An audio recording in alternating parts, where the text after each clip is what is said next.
The Curse of Oak Island. The team finds strong evidence of a pre-Columbus visit to the island. The Curse of Oak Island team was still in Italy for this week's episode, and they found strong evidence of a voyage by sailors close to Templar Knights to the area of Oak Island nearly 100 years before Columbus reached America. Rick Lagina and the guys were in Italy to research the long-held theory that members of the medieval order of Templar Knights hid treasure and ancient Christian relics on Oak Island. The Templars had been a powerful order charged with protecting Christians in the Holy Land, but at the beginning of the 14th century, they fell from favor and were persecuted and disbanded. The guys now believe that the Templars transported a quantity of treasure from Jerusalem through Italy, France, and Scotland, and finally deposited it on Oak Island long before Christopher Columbus's infamous voyage.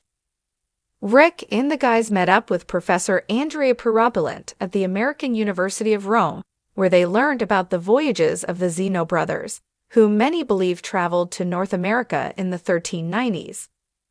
Parabolante, an expert on pre-Columbian voyages to America, explained that Antonio and Niccolo Zeno were two merchant sailors from Venice who sailed up to Scotland and the Faroe Islands in search of trade. The Zeno brothers then met up with and began working for the Scottish prince, Henry Sinclair, who was known as a Templar Knight sympathizer. Some historians have previously credited Sinclair with traveling to North America with saved Templar treasure. However, Parabolante produced a map created by a Zeno descendant in 1558, which showed the Zeno brothers' voyage, and incredibly, the map shows an edge of Newfoundland and Nova Scotia. The professor also revealed another map from the late 17th century that actually credited Antonio Zeno with discovering Canada. The guys saw this as clear evidence that individuals connected with the Templar Knights could have visited Oak Island in the 14th century. The Oak Island team wasn't finished there, though. They headed to an old Templar church in the town of Viterbo to examine the symbols on the walls. Here, they came across a carving of a cross with 4 dots, similar to the infamous Hoe Stone.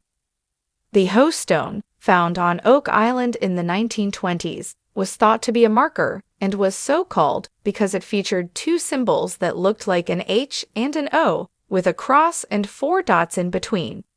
Templar Knight expert Gianluca de Prospero told the guys that the cross with the 4-dot symbol was used by the Knights to indicate ancient relics were placed nearby. Alex had a brainwave when he found a carving on a pillar that read HIC, and was informed that hic means here in Latin. The younger Lagina noted the similarity of the carving to the one on the Hoe Stone, and speculated that the Oak Island stone may actually read, "Here is Templar treasure." It's a fascinating theory and definitely one that will have to be further explored. Meanwhile, back on an increasingly rain-soaked Oak Island, winter is rapidly approaching. The Dumas Mining Company finally reached and secured the bottom of the garden shaft. Marty Lagina and Charles Barkhouse traveled 82 feet down to the bottom, where they were both blown away by the excitement of actually getting below ground in the money pit area. Marty said, "The treasure hunt begins now."